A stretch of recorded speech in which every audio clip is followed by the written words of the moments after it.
గణేశాయ నమః, గాయత్రీదేవ్య నమః, మహాసరస్వతి నమః, మాతాపితృభ్యో నమః. ముందుగా ప్రేక్షక వీక్షణ భాషలందరికీ కూడా నమస్కారం. అయితే 25వ తారీఖు జనవరి 2026 నుండి 31వ తారీఖు జనవరి 2026 వరకు కూడా ఈ వారం ద్వాదశ రాశుల వారికి కూడా ఎలా ఉండబోతుందో చూద్దాం. అయితే ముందుగా ఈ వారం యొక్క గోచార గ్రహగతులు ఎలా ఉన్నాయో ముందుగా తెలుసుకునే ప్రయత్నం చేద్దాం. ఆ తర్వాత మనం రాశి ఫలాలు ఎలా ఉన్నాయో చూద్దాం. అయితే ఈ వారం రవి మకర రాశిలో సంచారం చేస్తూ ఉంటాడు.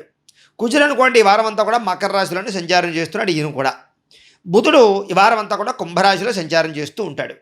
గురుడు ఈ వారం అంతా కూడా మిథున రాశిలో సంచారం చేస్తూ ఉంటాడు. శుక్రుడు ఈ వారం అంతా కూడా మకర రాశిలోనే సంచారం చేస్తూ ఉంటాడు. శని ఈ వారం అంతా మీనరాశిలో సంచారం చేస్తున్నాడు. రాహు ఈ వారం కుంభరాశిలో సంచారం చేస్తూ ఉంటాడు. కేతువేమో సింహరాశిలో సంచారం చేస్తూ ఉంటాడు. ఈ కారణంగా ద్వాదశ రాశుల వారికి కూడా ఈ వారం ఎలా ఉండబోతుందో చూద్దాం. ఇక సింహరాశి వారి యొక్క ఫలితాలు. అయితే ఈ వారంలో మీ గోచార గ్రహగతులు చూసుకున్నట్లయితే కనుక కాస్త అనుకూలమైనటువంటి వాతావరణం కొంచెం కనపడుతోంది. అందుకనే మీరు ఏ పని చేసినా సరే ఉత్సాహంగా సంతోషంగా ఏ పని చెయ్యాలి అనేటటువంటి తాపత్రయంతో ఈ పని పూర్తవ్వాలనేటటువంటి తాపత్రయంతో చేస్తారు. కాబట్టి మీకు ఏ పనైనా సరే చాలా సులువుగా సునాయాసంగా జరుగుతుంది. అలాగే సంఘ సంస్కరణ పనులు, సంఘంలో కీర్తి గౌరవ మర్యాదలు వచ్చేటటువంటి పనులు చేసి చాలా మంచి పేరు ప్రఖ్యాతులు అయితే ఖచ్చితంగా తెచ్చుకుంటారు. అలాగే బంధువుల వల్ల కానీ స్నేహితుల వల్ల కానీ ముఖ్యంగా కుటుంబ సభ్యుల వల్ల కానీ మీకు చాలా బాగా కలిసి వచ్చే అవకాశాలు, అలాగే రిలేషన్షిప్స్ బాగా బలపడే అవకాశాలు బాగా కనపడుతున్నాయి. అంటే అందరితోటి ఏ గొడవ లేకుండా ప్రశాంతంగా సంతోషంగా ఆనందంగా కాలం గడపాలనేటటువంటి తపనతోటి ఈ వారం అంతా కూడా ముఖ్యంగా అందరితోటి సంతోషంగా ప్రయాణాలు చేస్తారు. అయితే కొంతమంది మాత్రం అవసరానికి మించి మిమ్మల్ని వాడుకోవడానికి ప్రయత్నం చేస్తూ ఉంటారు. కాబట్టి ఎవరైతే ఎలాంటి వాళ్ళు ఉన్నారో అలాంటి వాళ్ళతో చాలా జాగ్రత్తగా ఉండాలి.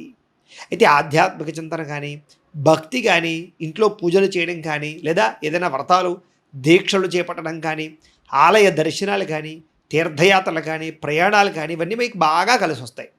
అలాగే కుటుంబానికి సంబంధించినటువంటి బాధ్యతలు, ఇంట్లో వాళ్ళకి సంబంధించినటువంటి సమస్యలు అన్నీ మీరు పట్టించుకుంటారు. సమర్థవంతంగా బాధ్యతాయుతంగా వ్యవహరించి అందరితోటి కూడా సంతోషంగా మెలుగుతారు. అయితే కొన్ని ముఖ్యమైనటువంటి పనులు ఉంటాయి. అవి మాత్రం ఎవరో ఒకళ్ళ సహకారం ఉంటేనే ఆ పని మీకు పూర్తవుతుంది. ఇతరుల యొక్క సహకారం లేకుండా మీకు ఏ పని పూర్తయ్యేలా కనపడలేదు. కాబట్టి అదొకటి మిమ్మల్ని కొంచెం ఇబ్బంది పెట్టేటువంటి పరిస్థితిగా కనపడుతోంది. అలాగే మీ యొక్క గ్రామ అభివృద్ధికి కానీ లేదా ఇరుగు పొరుగు వాళ్ళకి సంబంధించిన విషయాల్లో కానీ లేదా మీ లోకాలిటీ మీ కాలనీ లేదా మీ పరిసర ప్రాంతాలకు సంబంధించినటువంటి విషయాల్లో ఇబ్బందులు ఏమైనా ఉన్నా కూడా మీరు ఒక నాయకత్వ లక్షణాలు పట్టించుకుని తద్వారా వాటిని పూర్తి చేసే ప్రయత్నాలు చేసి ముందడి వేస్తారని చెప్పచ్చు. అయితే కోర్టు వివాదాలు కానీ పోలీస్ కేసులు కానీ కొంచెం నలుగుతాయి. కానీ మంచి అవకాశాలు బయటపడే అవకాశాలు వస్తాయి. మీకు ఉద్యోగపరంగా కూడా చాలా అనుకూలమైనటువంటి వాతావరణం కనపడుతోంది. ఉద్యోగస్తుల మధ్య సఖ్యత ఏర్పడుతుంది. అలాగే నూతన విదేశీ విద్యా అవకాశాలు ఉద్యోగ అవకాశాలు ఖచ్చితంగా కనపడుతున్నాయి. ప్రయత్నాలు చేయొచ్చు ఈ వారం. ఇక ముఖ్యమైనటువంటి వస్తువులు కానీ వాహనాలు కానీ భూములు కానీ గృహాలు కానీ ఇలాంటివి కొనడానికి పెట్టుబడులు పెట్టడానికి చాలా యోగ్యమైనటువంటి కాలంగా ఈ వారం మీకు కనపడుతోంది. నిరుద్యోగులు కూడా ఏదైనా మంచి కంపెనీలో ఏదైనా ఉద్యోగం కోసం ప్రయత్నం చేస్తూ ఉన్నా లేదా ఇలాంటి కంపెనీలో ఉద్యోగమే రావాలనుకున్నా అలాంటి ఉద్యోగ అవకాశాలు కూడా మీకు వచ్చే అవకాశాలు బ్రహ్మాండంగా కనపడుతున్నాయి. ముఖ్యంగా ఆర్థికపరమైనటువంటి ఇబ్బందుల నుంచి బయటపడతారు. ఎప్పటి నుంచో తీరనటువంటి రుణాలు అప్పులు తీర్చడానికి ప్రయత్నం చేసి ఖచ్చితంగా ఆర్థికంగా ఒక నిలకడ పొందే అవకాశాలు అయితే కనపడుతూ ఉన్నాయి. డబ్బులు రొటేషన్ అవుతాయి మీకు. అయితే నిరుద్యోగులు కూడా ఏదైనా కోరుకున్నటువంటి కంపెనీలో ఉద్యోగాలకు ఏదైనా ఎవరినైనా అడిగినా లేకపోతే ఎవరైనా సపోర్ట్ తీసుకుందాం అనుకున్న రికమెండేషన్ కోసం ప్రయత్నం చేసినా అటువంటి రికమెండేషన్ల ద్వారా ఉద్యోగ అవకాశాలు కూడా కనపడుతున్నాయి. కాబట్టి ప్రయత్నాలు చేయొచ్చు. ముఖ్యంగా విదేశాల్లో ఉండే వారికి నిరుద్యోగులకి ఉద్యోగ అవకాశాలు బాగా కనపడుతున్నాయి ఈ వారం. ఎప్పటి నుంచో తీరినటువంటి కోరికలు కానీ లేదా ఎవరినైనా కలవాలనుకున్నా లేదా ఎవరితోటైనా సరే శారీరక కోరికలు తీర్చుకోవాలనుకున్నా మీకు ఈ వారం బాగా అనుకూలంగా కనపడుతోంది. భార్యాభర్తల మధ్య సఖ్యత, సమస్యలు పరిష్కారం వెతుక్కోవడము, అన్యోన్యత, ప్రయాణాలు చేయడము, సంతోషంగా కాలం గడపడంతో పాటుగా శారీరక కోరికలు తీర్చుకునే అవకాశాలు కూడా కనపడుతూ ఉన్నాయి. ముఖ్యంగా నూతన వాహన యోగము, నూతన వస్తు ప్రాప్తి, పుట్టింటి నుంచి ధనప్రాప్తి స్త్రీలకి ఇవన్నీ కూడా బాగా కనపడుతున్నాయి. అలాగే ఉద్యోగపరంగా కూడా గొడవలు తగ్గడం, సామరస్యంగా ఉద్యోగ వాతావరణం అనుకూలించడంతో పాటుగా ఉద్యోగాల్లో చిన్న మార్పుల కోసం ప్రయత్నం చేసే వాళ్ళకి మార్పులు ఉంటాయి. ప్రమోషన్లు స్థాన బదిలీలు కూడా ప్రయత్నాలు చేయొచ్చు ఈ వారం. అయితే ఇష్టమైన వాళ్ళతోటి కొంచెం శారీరక కోరికలు తీర్చుకోవడం కోసం కానీ లేదా కొన్ని రకాల వ్యవహారాలు చేయడం కోసం కానీ ప్రయత్నాలు చేసే అవకాశాలు ఉన్నాయి. కాకపోతే వివాహేతర సంబంధాల జోలికి వెళ్ళడం మంచిది కాదు. ఇక అప్పులు చేసైనా సరే ముఖ్యమైన పెట్టుబడులు పెట్టడం లేదా ఈ యొక్క వ్యాపారాల్లో పెట్టుబడులు పెట్టడం ఇవన్నీ మీకు బ్రహ్మాండంగా యోగిస్తాయి కాబట్టి చక్కగా మీరైతే పెట్టుబడులు పెట్టవచ్చు. రావలసినటువంటి డబ్బులు చేతికి అందుతాయి. సమయానికి అవసరానికి డబ్బులు చేతికి అందడం వల్ల కూడా మీరు చక్కగా పెట్టుబడులు పెట్టుకుని వృద్ధిలోకి పొందే అవకాశాలు అయితే బ్రహ్మాండంగా కనపడుతున్నాయి కాబట్టి వ్యాపారస్తులకు అనుకూలంగా కనపడుతోంది. అలాగే గృహాలు కొనాలనుకున్నా కట్టాలనుకున్నా అనుకూలంగా ఉంది. సంతాన ప్రయత్నాలు ఫలిస్తాయి.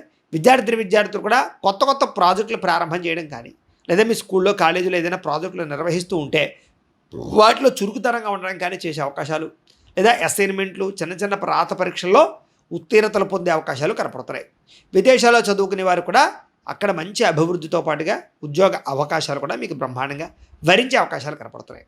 ఇక ఉద్యోగస్తులకి ప్రతిభకు తగ్గ గుర్తింపు కనపడుతోంది. ప్రమోషన్లు, ఇంక్రిమెంట్లు, స్థాన బదిలీలు ప్రయత్నాలు చేయొచ్చు. నూతన ఉద్యోగ ప్రయత్నాలు సఫలీకృతం అవుతాయి. గవర్నమెంట్ ఉద్యోగాల కోసం ప్రయత్నం చేసే వారికి అవకాశాలు కనపడుతూ ఉన్నాయి. లేదా ఉద్యోగపరంగా సమస్యలు ఇరుక్కున్న వాళ్ళకి అటువంటి సమస్య నుంచి బయటపడే అవకాశాలు, నూతన అవకాశాలు కొత్తగా వచ్చే అవకాశాలు కనపడుతున్నాయి. స్త్రీలకి చురుకుతనం పెరుగుతుంది. అలాగే అందం పట్ల ఆసక్తి పెరుగుతుంది. బట్టల పట్ల వ్యామోహం పెరుగుతుంది. నమ్మించిన వాళ్ళని ఎవరైతే ఉన్నారో నమ్మక ద్రోహం చేసే వాళ్ళు ఎవరైతే ఉన్నారో వాళ్ళతోటి జాగ్రత్తగా ఉన్నట్టయితే బాగుంటుంది. కొంత వ్యామోహాలకు గురయ్యే అవకాశం కనపడుతుంది కాబట్టి జాగ్రత్తగా ఉండాలి. ఇక వ్యాపారస్తులు కూడా వ్యాపారపరంగా నిలకడతో కూడుకున్నటువంటి వ్యాపారాలు చేయగలుగుతారు. వ్యాపారంలో మంచి నిర్ణయాలు తీసుకోగలుగుతారు. కొత్త పెట్టుబడులు పెట్టగలుగుతారు. వ్యాపారపరంగా మీరు ఆశించిన దానికన్నా పురోగతి పొందడానికి అవకాశాలు అయితే ఉన్నాయి. కాకపోతే స్వల్పంగా అరువులు ఇవ్వడం వల్ల, అప్పులు ఇవ్వడం వల్ల, డబ్బులు రొటేషన్ అవ్వకపోవడం వల్ల కొత్త పెట్టుబడులు పెట్టేటప్పుడు మాత్రం ఎక్కువ జాగ్రత్తలు తీసుకోవాలి. వ్యాపారపరంగా ఎవరిని నమ్మడానికి మాత్రం వీల్లేదు. పార్ట్నర్షిప్ వ్యాపారస్తులు కూడా తత్తు జాగ్రత్తలు తీసుకోవాల్సిన అవసరం కనపడుతోంది. అయితే ధనప్రాప్తి, ధనలాభం అయితే బ్రహ్మాండంగా కనపడుతున్నాయి కాబట్టి వ్యాపారాలు అయితే నష్టాలు అయితే రావు కాబట్టి స్వల్ప లాభాలు అయితే మాత్రం ఉన్నాయి కాబట్టి వ్యాపారపరంగా మాత్రం చాలా జాగ్రత్తగా ముందుకు వేసినట్లయితే మీకు శుభప్రదంగా ఉంటుంది అని తెలియజేస్తూ గోబ్రాహ్మణేభ్యః శుభమస్తు నిత్యం. లోకా సమస్తాః సుఖినో భవంతు. స్వస్తి.